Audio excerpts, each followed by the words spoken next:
It's a real privilege to be here to share some ideas. It is a real hazard, a true risk to come here and say even a little bit about your law, because I welcome your questions where in part you might say, well, let me tell you how it really works. And that is just part of fair game of being a guest here. One of the advantages of being at this stage in the program is, well, everybody's had their lunch and maybe a coffee, and my first slide isn't about falling asleep, so I hope we'll be on it. But one of the advantages too is of being able to adjust on the fly. So I was making some late changes as I listened to the really excellent presentations this morning, and as I learned from those. And so today we're going to talk about context of copyright exceptions for libraries and archives and related institutions. I'll use the word library as sort of a shorthand. I do appreciate the difference between libraries, archives, and among these different organizations. But just for ease of discussion, you'll catch me saying libraries and focusing in on those very much so.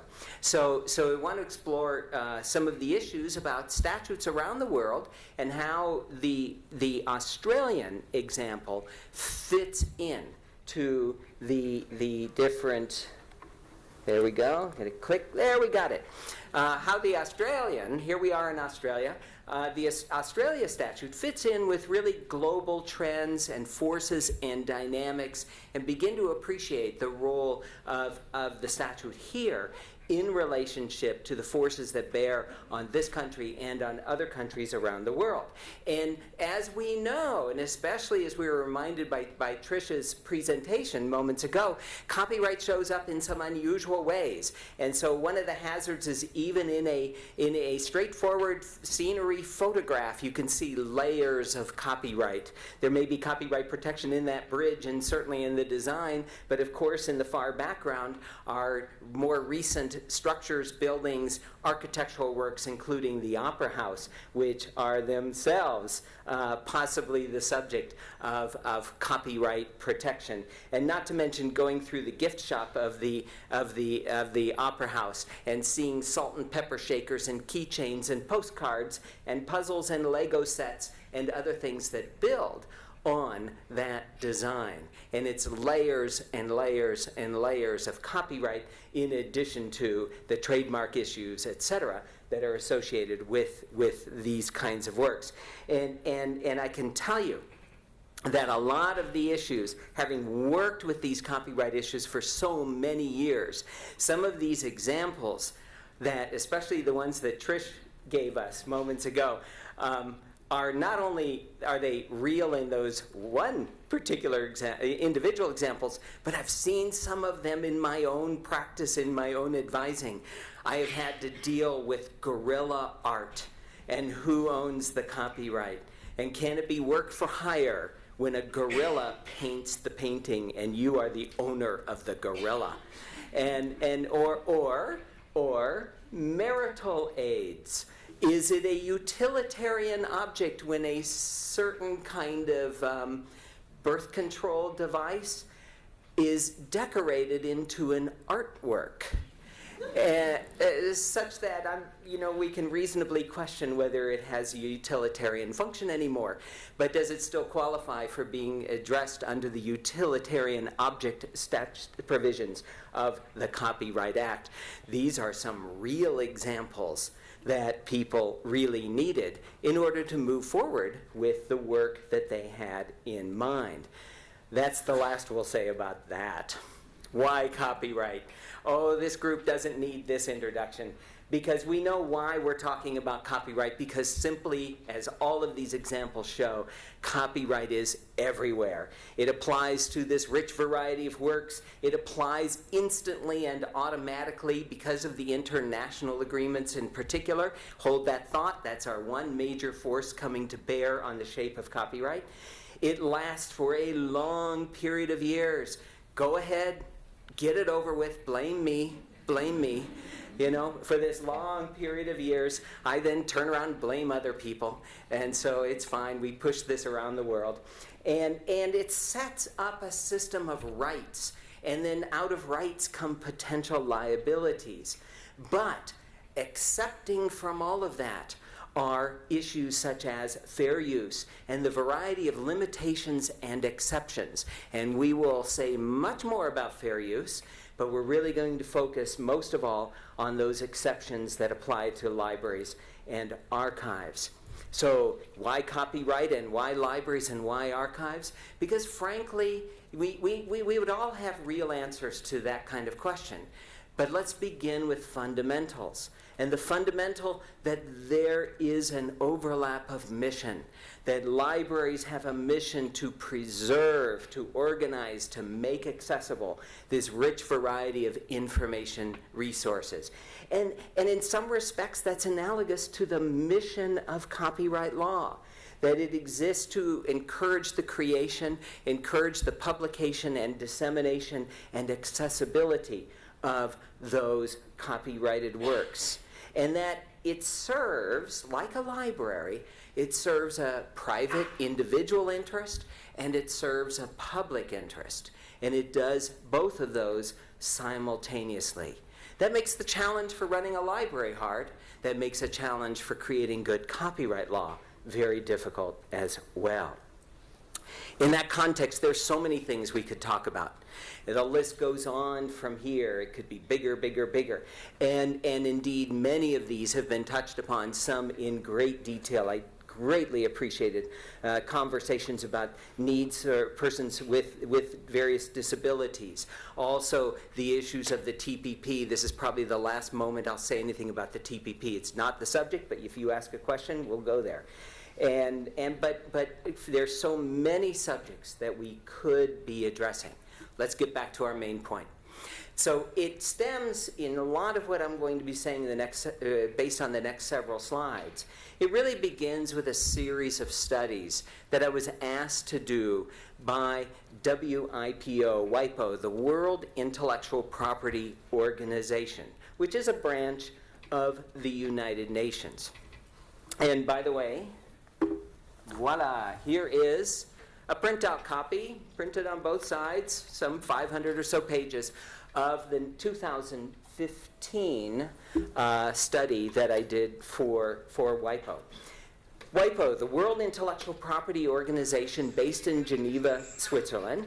One of its main functions is to administer and develop treaties related to various issues in intellectual property. I've listed on here very briefly some of the most important that relate to copyright, beginning with the Berne Convention, which goes all the way back to the 1880s, and then moving forward to the Marrakesh Treaty, carving out exceptions for the benefit of persons who are blind and have other disabilities. And so that dates from just a few years ago. There are 188 member countries of WIPO, and it was only, although you'll see a little bit from the early treaties, but really in earnest, it was only in 2005 that WIPO began to really deliberately, systematically start to look at the issue of copyright exceptions. By proposal from a few countries, mostly based in Latin America, there came the proposal that WIPO should proceed with some studies and discussions and framing issues and moving forward with the possibility of a treaty or other instrument on especially copyright exceptions for the needs of the blind, which led to the Marrakesh Treaty. Second up, libraries and archives, our topic for today. Third on the list is the needs of education. And that conversation is really just in the very earliest stages, whereas the library issues has been going on now for a couple of years. And so the ability of a country, without an additional instrument developed by WIPO or any other international forum, the ability of a country to create an exception that is founded in the language of the multinational treaties is to turn to that most fundamental treaty that's related to copyright, and that is the Berne Convention. And it sets forth standards about protection and term of years of protection and rights of owners. And then it says in this Article 9, it shall be a matter for legislation. Now, that's treaty language for meaning it is within the choice of a country to, by legislation, so it's not mandatory, so it shall be a matter for legislation in the countries of the Union, that's basically every country of the world, frankly, to permit the reproduction, to allow people to make uses, if you will, of other people's copyrighted works in, and then you see the language up here that is the 3 steps of this test.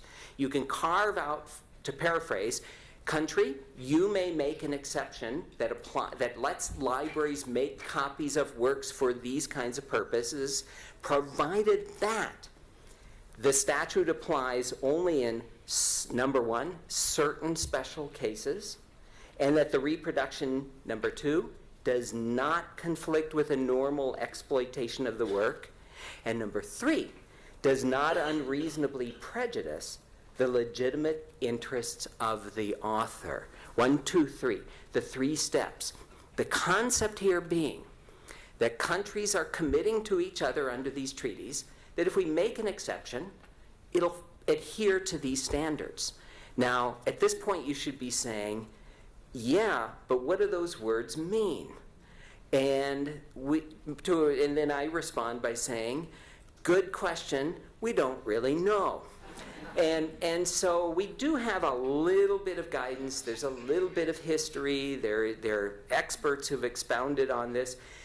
The similar language has been carried over into the WTO, the World Trade Organization, where it is built into the structure that countries can file complaints against other countries, saying, for example, you passed a law that has an exception and it doesn't comply with the 3-step test. It's too broad, for example.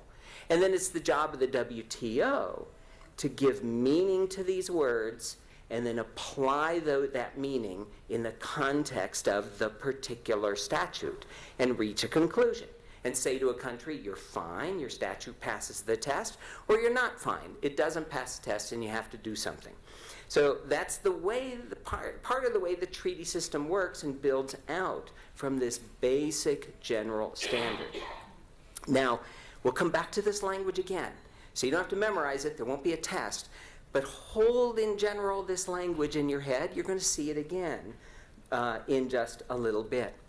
So back to the study. By the time, the studies are cumulative, so let's just focus on the most recent, my 2015 study for WIPO. 188 member countries, and I was able to find usable, I believe, current, translatable statutes from all 188 countries. So we got something from every one of the countries. So let's check off a couple of very broad findings. 1, of those 188 countries, I identified 32 that do not have an exception specifically to applicable to libraries. Now, there may be plenty of other statutes libraries can use, but it isn't a statute specifically for libraries. Now, right away, 188 minus 32, 156, that tells you right away that libraries are an important part of the discussion and the formulation of copyright law all around the world.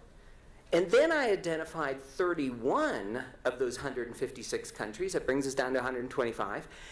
31 countries that rely only on what I call a general exception. And here's some language of a kind of general exception. Some countries have adopted exactly this language from the so-called Tunis Model Copyright Act that was developed by UNESCO in the 70s. It allows for the reproduction. Now notice what it does. It does put requirements in here. By photographic or similar process. Oh, what happened to digital? By public libraries and other institutions, notice it's specifying certain types of organizations, to make copies of literary, artistic, or scientific works, certain types of works, which may have already been lawfully made available to the public, not those unpublished materials and things that have not been made available to the public, provided that the reproduction is limited to the needs of the activities of the library. That's what I mean by general.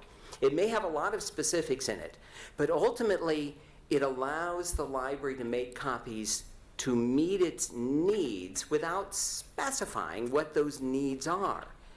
In the next slide or so, we're going to get right away into specific needs. But this one is very general in its needs. And look at those last couple of lines up on the slide.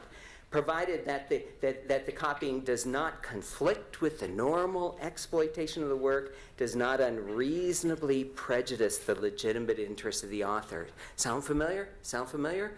Right out of that three-step test of the treaties. Carrying that language over. If I don't say it later, I'm going to say it again. This is a problem in statutory drafting.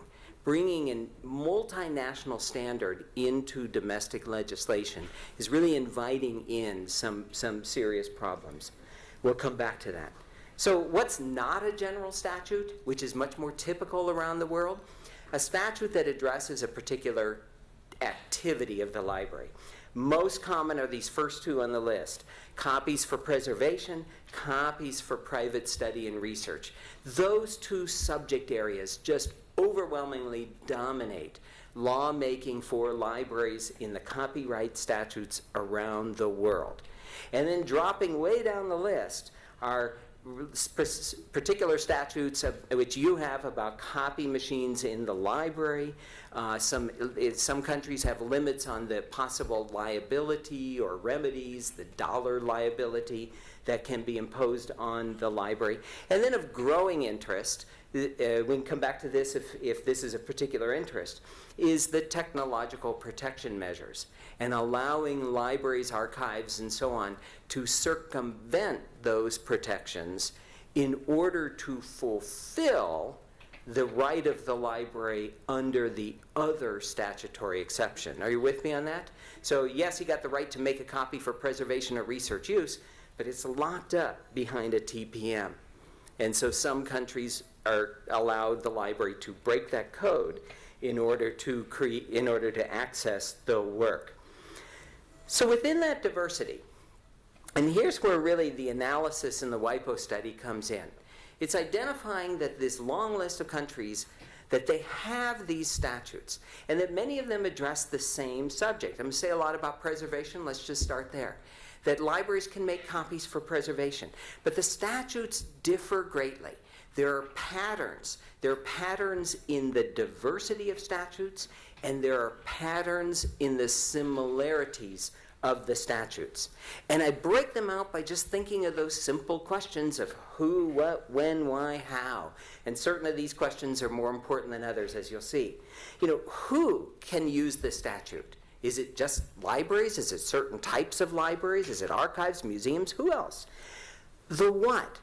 What is it that the library may reproduce? We saw in that one bit of language that it's limited to works that have been made publicly available. Other countries will expand it out to unpublished works and so on. When? When can they do it? Some statutes, not very many, but some statutes put time limits on when a library can exercise this right. And why can they do it? What's the purpose? Preservation? Is it preservation of works that are deteriorating, loss, damage? Or is it in anticipation of possible loss or damage to that work? And then what are the conditions and proof?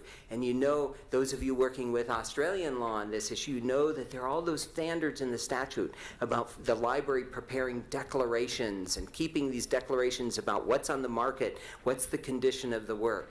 Very few countries have that kind of detail. Everybody addresses these issues a little bit differently. And the how is very important. The how, what I think of with how, is really what technology can you use. And we're going to see regularly this phrase, the library can make preservation or research copies or any of these other copies under these conditions, long list of conditions, and then it'll say by reprographic reproduction, which is generally believed to mean paper photocopy kind of technology.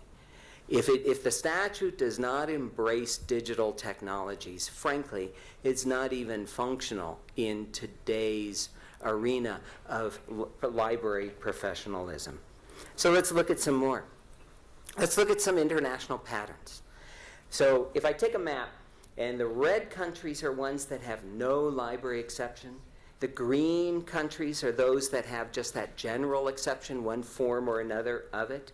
You can see some geographic clustering, some geographic patterns. Countries do this. You know, they learn from each other. This is another force. You're beginning to see multiple forces that shape a country's law.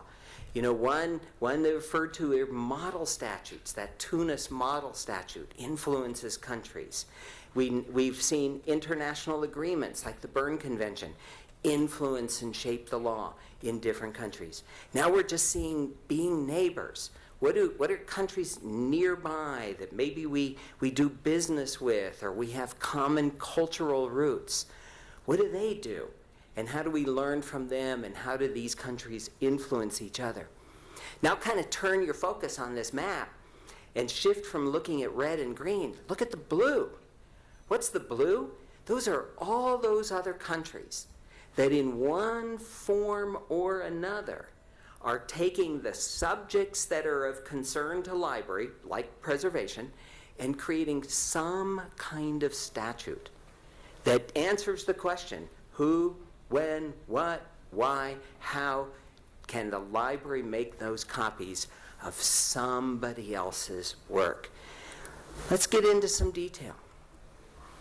As we get closer and closer to thinking about Australia, I want to put it in the context of the British Copyright Act of 1956.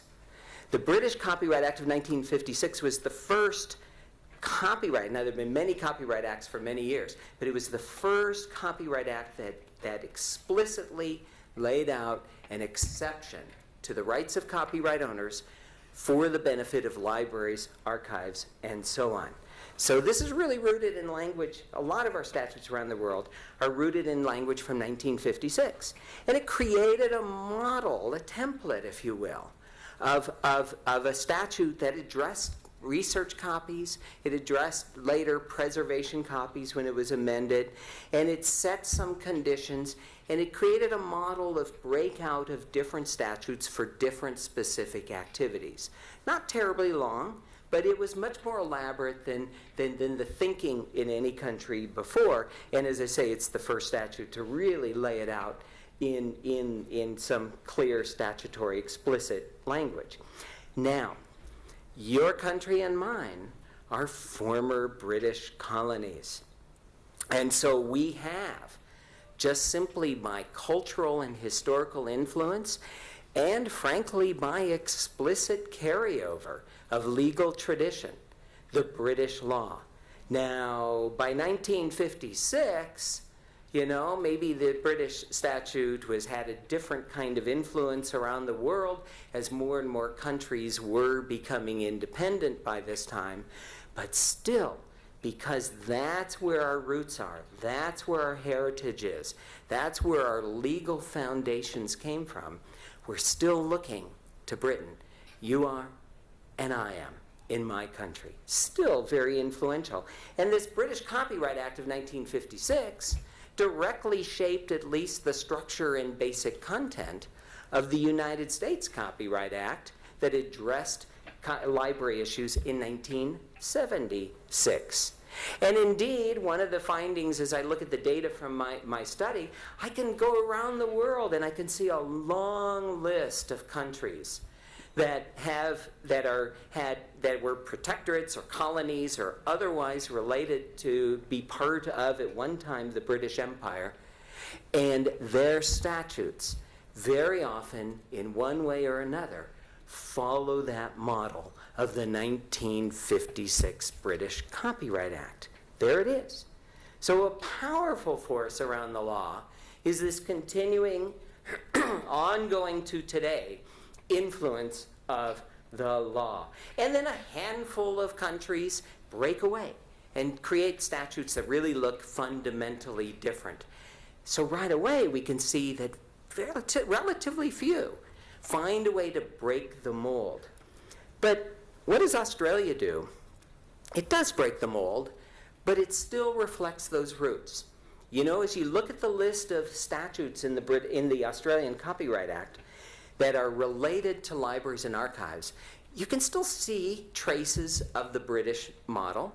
You can still see that there's a separate statute for preservation, a separate statute for research, breakout of separate statutes, some of the same requirements and conditions before the library can do it, can make the copies. But along the way, what Australia did was took a relatively short statute, and if you've looked at your own statute, and I know many of you have, we love our words, and it became a long and very detailed statute and covers many pages. And each one of these statutes on this list, I dare say, may very well have any one of them, even the shortest of them, may have more words than the original British provision. So you've built it out in your own way, but you're not alone. If I went back to that long list of countries, I can tell you right now, whose statute just on the surface looks remarkably similar to yours? A lot in the region. Fiji, New Zealand, Samoa, Singapore, and a host of other countries. So you're part of a region of the world that's taken your British heritage and moved it out in your own way. And a lot of the Caribbean island, former British colonies also have followed that model in many, many respects. But with some important variations, like your 200 AB, we'll probably say a little bit more about that. So there's another powerful influence, and we have it too. Our statute in terms of length and words is not nearly as long as yours, but it's more than the British Copyright Act, but you can still see the roots. In the US provision, we still address principally copies for research, copies for preservation. We still have limits and conditions. We still have some good things about it, just like your statute, my statute, the British statute, that it's relatively clear language. Once you parse through it, at least you generally know what you're supposed to do. You know, we'll all have questions, that's a given. But then, and it preserves, in my case, it preserves fair use. Some things that are problematic in my law, and we can always find problems in everybody's law, that it doesn't address, most of all, those innovative needs. Notice so far, I've just said a whole lot about preservation. I'm going to say a whole lot more. And I'm going to conclude with a slide that says, you know, we're not, just as a species worldwide, we're just not real creative at creating law. You know, we tend to pick up a whole lot on what has gone before, but with some. So when you see a country that's done something creative, it's very exciting. So back to thinking about this who, what, when, where, why. Let me just give you another way of looking at the Australian statute. Preservation. Let's just start at the old standby.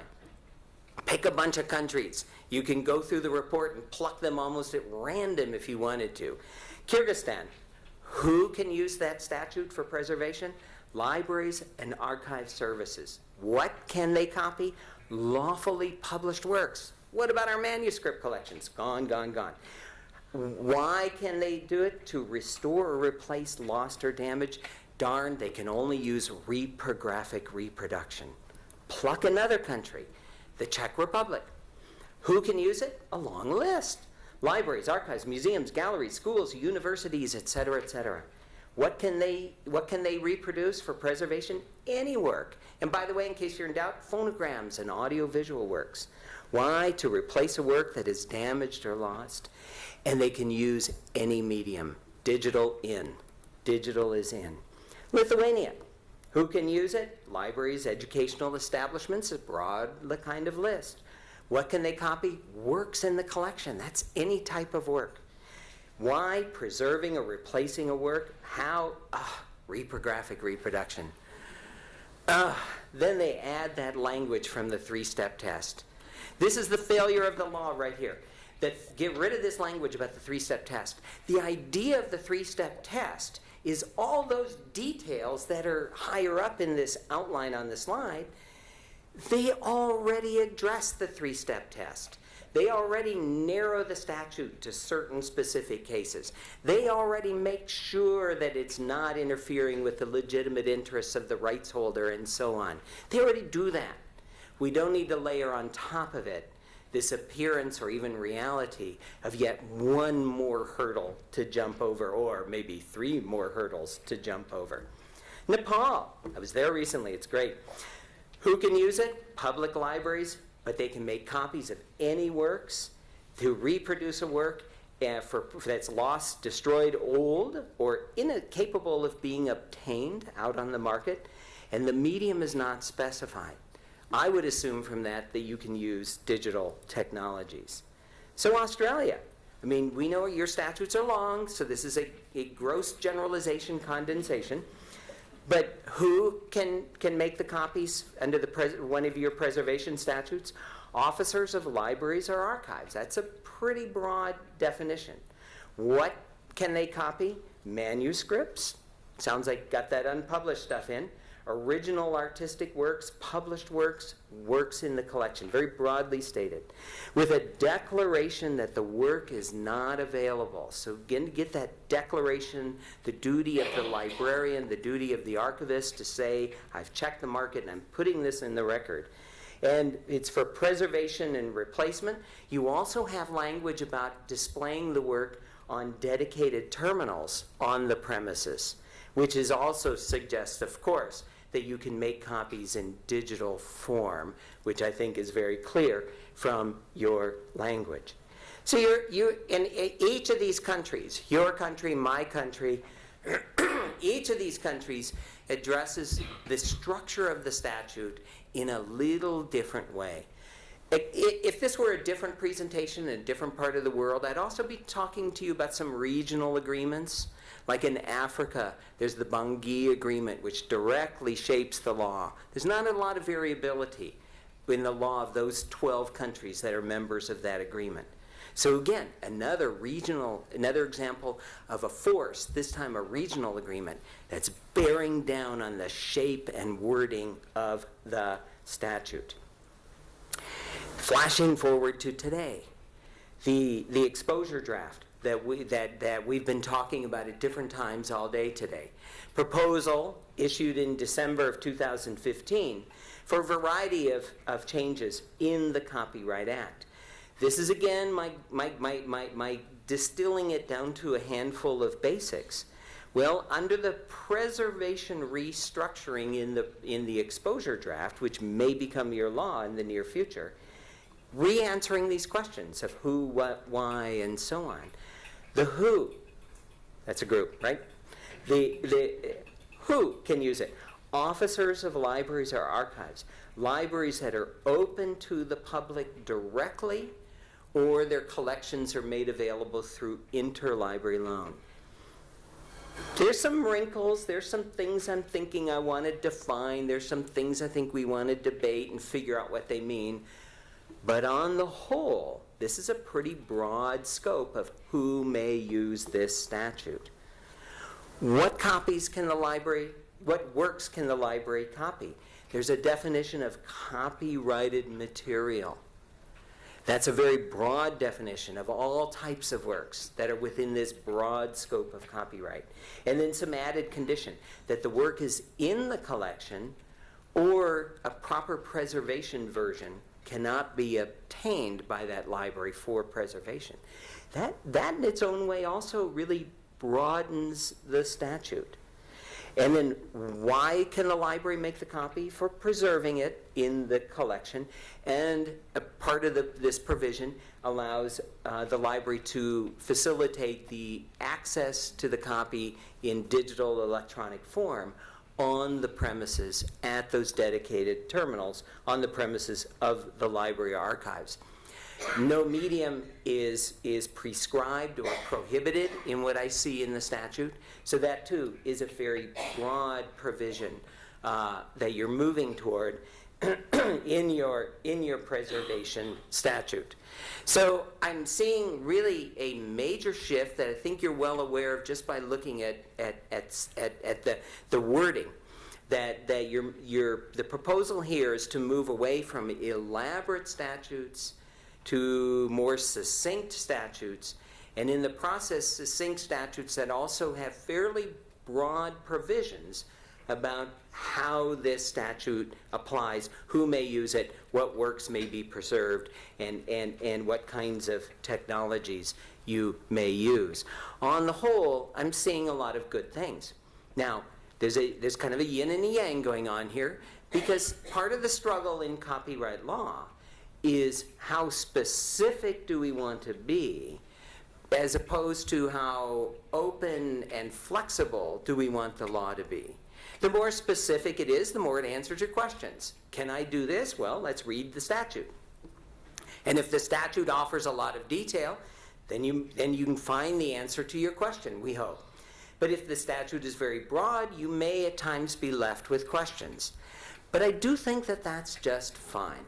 I think even the most detailed statute we could come up with would still leave us with some set of questions that we would still be putting forward and hoping that somebody will answer by one means or another. So being left with questions is not a bad thing, may even be a good thing, and it certainly is an inevitable thing. And then I'm going to wrap up in substance by talking about the real paucity of innovation and creativity in lawmaking around the world. Let me give a lot of credit to the European Union, because the directives, they're problematic, I know. I got a lot of reasons why I'm critical of some of these directives. But on the other hand, I give the European Union a lot of credit for getting out there and trying to find their way through some of the new issues. An Orphan Works Directive from 2012, very problematic, but they're trying. They're at least sorting the issues and trying to get something going. The Information Society Directive from 2001, which has that language about allowing libraries to make digital copies available on those dedicated terminals on the premises. And the European Court of Justice has really opened up the interpretation of this language. So this is a great opportunity for libraries, and it's a great opportunity for libraries outside the European Union to follow it as well. And in my study, it's really the few countries that have done something really, truly different are few and astonishing. Canada has eased some of the limits about research copies, expanded the availability of sending out copies through interlibrary loan. Russia has enacted some fascinating provisions, detailed provisions, expanding library services, clearly bringing digital technologies into the arena. The United Kingdom, I learned a lot today, and I've learned a lot from the work of Professor Hargraves, and he can tell us more about the statutes that in fact have been enacted that expand the library activities there. I'm sure he can add to the discussion in important ways. Japan and France have adopted statutes that allow the National Library to digitize vast quantities of material and make it available at their local libraries around the country. So many implications to wrap up on. So many things we could say about the importance of libraries, the importance of library exceptions, the uneven struggle with digital technologies, the difficulty of really being innovative in the few countries that have done that, the challenge ahead, especially in the middle of this slide, all of those new activities of libraries, and the fact that so few countries have addressed mass digitization in any way, shape, or form. Orphan Works, not to mention good old-fashioned interlibrary loan. And a challenge that we have, too, for libraries and for everybody is the first sale doctrine and the so-called first sale of digital works, which creates a serious problem, and then cross-border delivery. So what about all this kerfuffle? What about all of these different issues? Have we worn you out yet? Well, let me wrap up by just saying, don't lose sight of that potential of fair use. Now, I'm not here waving the flag saying we've got it, you should have it, blah, blah, blah. Think about it in the context of your own country. I know that we talked this morning about the possibilities of fair use in the UK. There are pros and cons of the economy, the legal context, the political foundations, etc. Everybody needs to think about this in their own way. But still, having some standard of flexible, open norms for the citizens of the country, which is different from the scope of year 200 AB, to be able to use works under limited circumstances for socially beneficial purposes, to have a statute that allows you to fill the gaps between your specific statutes, whatever they might be from the past and into the future, to prepare you for the ongoing revolution in the way we create and use copyrighted works. Something like, doesn't have to be like ours, but something like a fair use standard can prepare you for that uncertain future.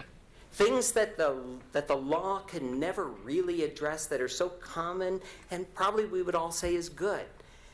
Pieces of art image in a book, clips of an author's manuscript papers to put into a biography, a political campaign poster based upon a photograph. All of this is just a rich foundation, rich arena for testing fair use. And it's not the place where our legislative bodies are likely to really address the issues. And it's not about piracy. It's not about piracy at all. It's about limited exchange of rights and limitations to find the right equation that makes sure that people who have massive investments of time, energy, and creative talents to do great works have the rights and the opportunities that they need to move forward and to build their careers and build their expertise. And at the same time, carve out some exceptions to allow other socially good, responsible things to happen so that we can all build on copyright together.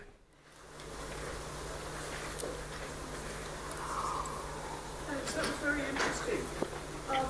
I'm not a lawyer, the law always surprises me, but one thing that I do think is a rule of law is that lawyers can be very literal. Now, throughout your interesting discussion about who knows what where, there's always these provisos that you can make a copy if it has been lost or destroyed. Or in Australia, if it cannot be obtained. Doesn't this kind of undermine everything else that's there? And thank you. I hope everybody could hear it, or should I, by the way, would it be useful for me to kind of summarize it for people who's out in TV land? People are watching out there, I know. Yeah, should I summarize it briefly? I love your opening point about lawyers tend to be too literal. When you say you're not a lawyer, but, well, let me finish your sentence. You're not a lawyer, you're smarter than the lawyers. So we need your perspective in order to understand how to do our job.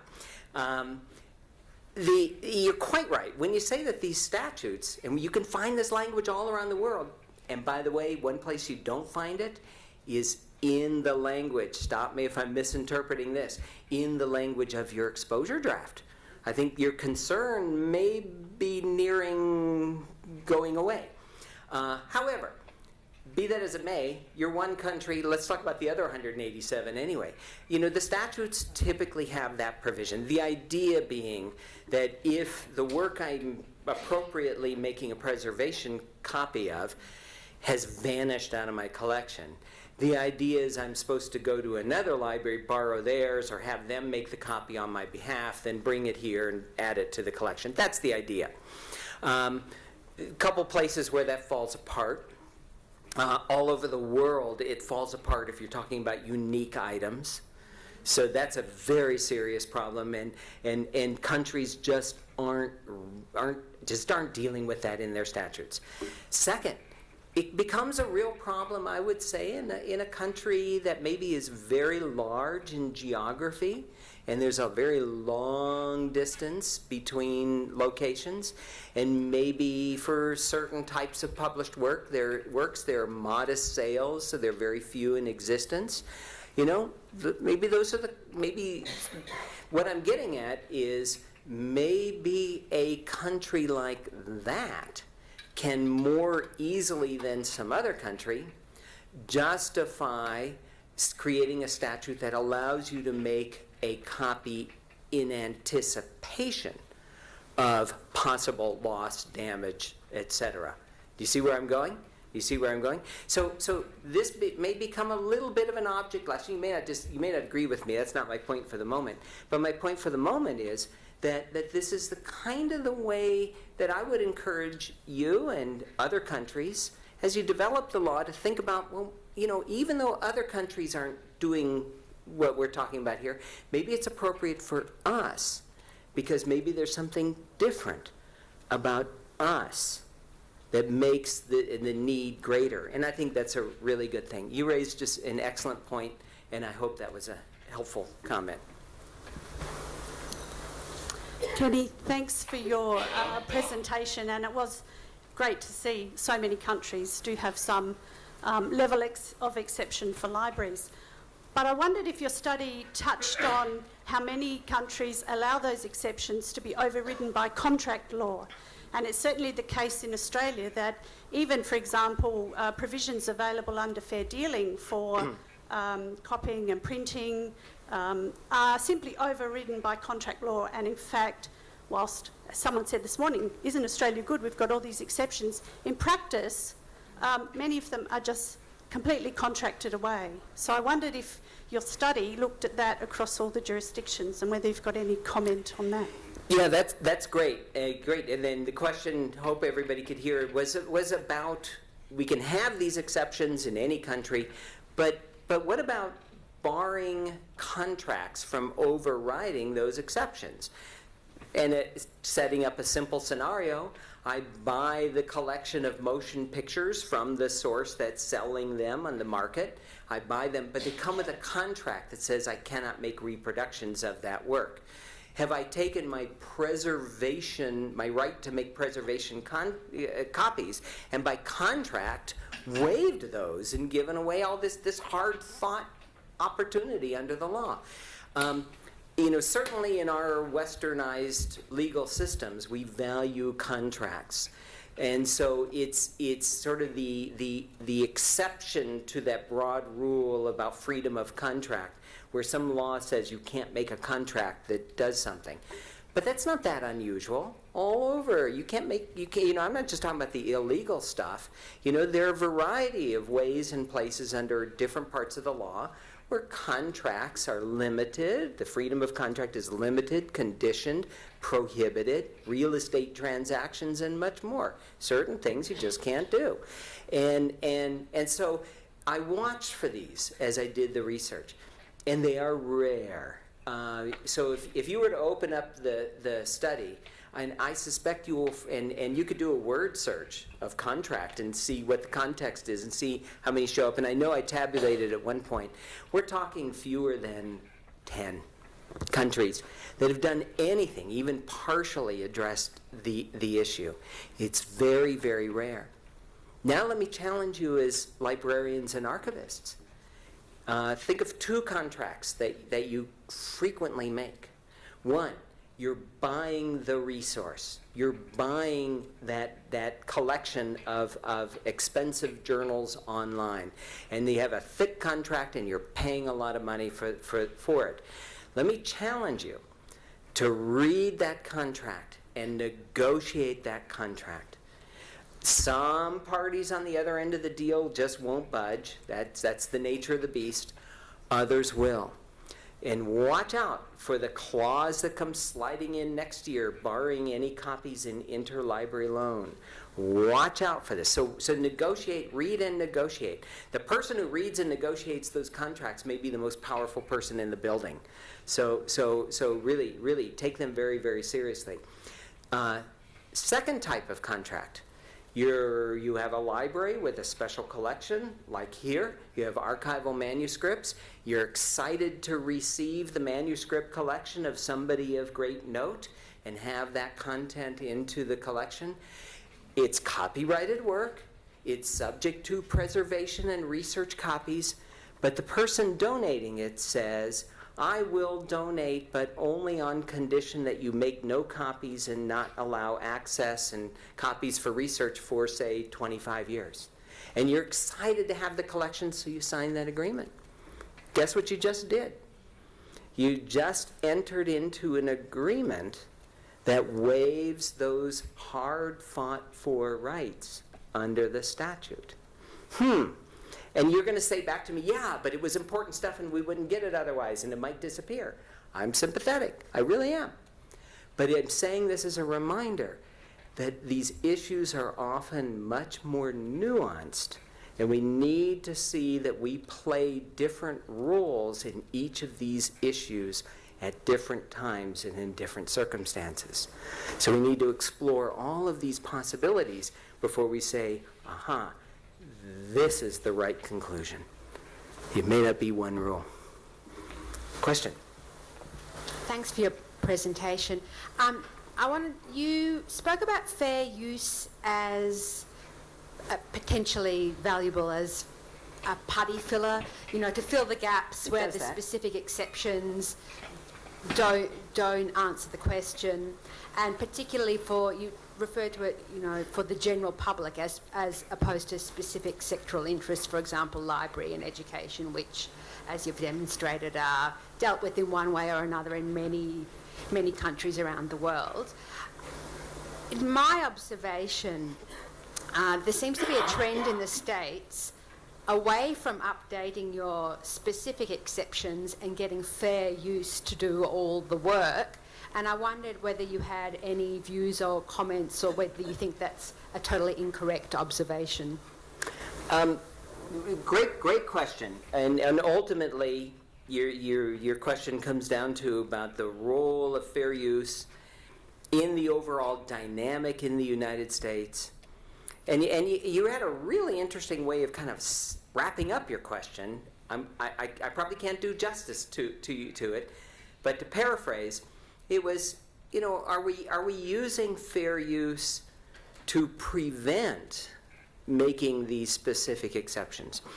I can easily see why somebody might reach that conclusion, and maybe at times it's true.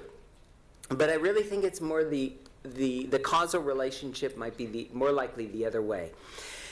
In other words, right now, if we were to go to Congress and say, we've done it, we've got this great draft, all the right people have endorsed it, and we're ready to move forward with a revision of Copyright Act about, pick something, education, libraries, or we have copyright exceptions for publishers and music industry and television broadcasters and so on.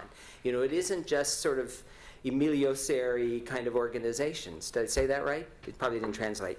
And so we have all of these exceptions. And if you were to come up with one, I think in today's environment, this is not a reflection on, well, yes, it is a reflection on American politics. Why not? It probably would not go anywhere in Congress. Now, that's not because Congress is saying, we love fair use. They do, actually, they do. But it's because it's just a difficult time. And so it wouldn't go anywhere. And it would be a dangerous subject to open up because other people would quickly jump in and it would get very complex and muddied. So fair use, instead of becoming the reason preventing the making of more specific provisions, it's probably more the other way around. It's rescuing our copyright system at a time where Congress is just not in the mood to make big law. There is some effort afoot. Let me throw a couple of timetable anecdotes at you. I know that the U.S. Copyright Office is proposing, let's get the process started. I look back and say, yeah, the last time we did a full revision, we passed the law in 1976, and it took 21 years in the era of mimeograph machines and pencils to get to a full revision of the Copyright Act. It could take easily that long again. Another anecdote, in 2008, an officially appointed commission issued its report saying, here is how we propose that Congress revise the Copyright Act for related to libraries. Even members of the commission then proceeded to actively oppose the recommendations. So it's very difficult to bring people together on these issues, and it's almost impossible to prevent it from turning into something you don't like, and impossible to prevent it from spilling over into other issues. Fair use saves the day. It saves the day.